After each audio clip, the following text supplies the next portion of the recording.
થઈ ગયા છે તૈયાર. ખેડૂત મિત્રો સારી મહેનત કરે ત્યારે ઉનાળે હવા તડપાકતા હોય સોના,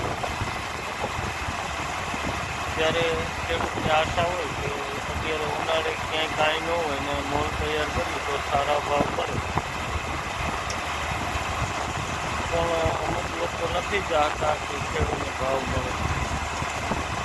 અલગ અલગ ષડયંત્ર બનાવી અને ભાવમાં ખેડૂતોને કાપી રહ્યા. ત્યારે ખેડૂત અગ્રણી આગળ આવો અને ઉનાળુ જે તલ છે ટેકાના ભાવે ખરીદી છે, તમામ પાકની ખરીદી કરવામાં આવે